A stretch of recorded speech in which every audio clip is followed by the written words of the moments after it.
Hey everyone, welcome back to the channel.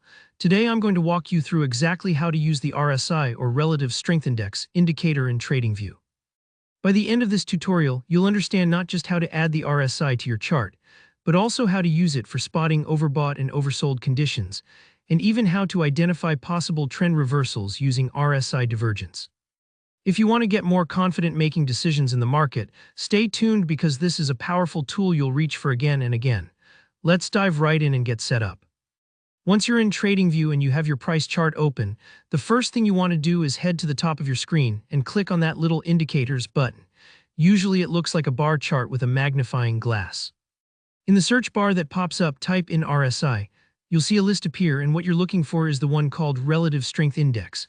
Just click on it to select it, and instantly the RSI will show up at the bottom of your chart in a new panel right below your price data. Give yourself a second to notice how the RSI panel looks. It's a line that usually moves between two horizontal boundaries, often marked at 70 and 30. If you're following along, you might find that the panel looks pretty simple, but don't underestimate what you can do with this information. Now, let's take a quick pause to talk about what the RSI is actually measuring. The RSI is a momentum oscillator, which means it's tracking the speed and change of price movements.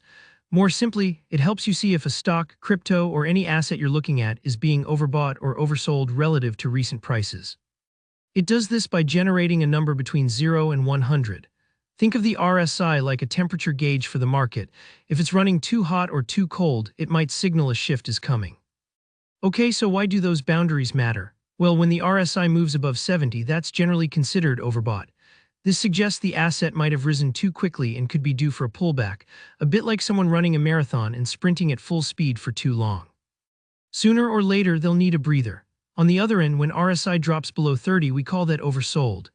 This can mean the asset may have fallen too sharply and could be due to bounce back, like stretching a rubber band too far and expecting it to snap back into place.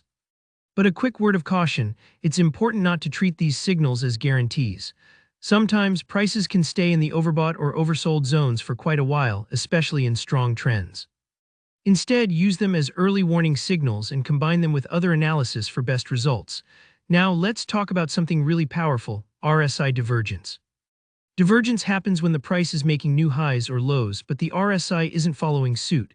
For example, imagine the price keeps climbing, making higher highs, but the RSI starts making lower highs.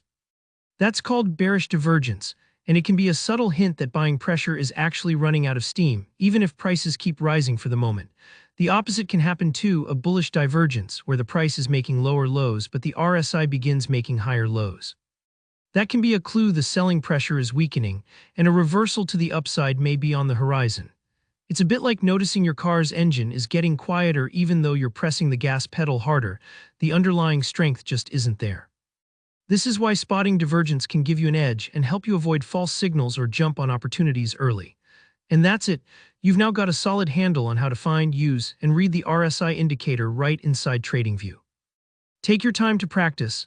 Don't worry if you need to keep checking back at your notes or this video. That's completely normal at first. If you found this tutorial helpful, please hit that like button. It really helps the channel grow. And if you have any questions about the RSI or anything in TradingView, drop a comment below. I love hearing from you and I try to respond to as many as I can. Don't forget to subscribe if you want more clear, practical tutorials just like this. Thanks so much for watching and happy trading.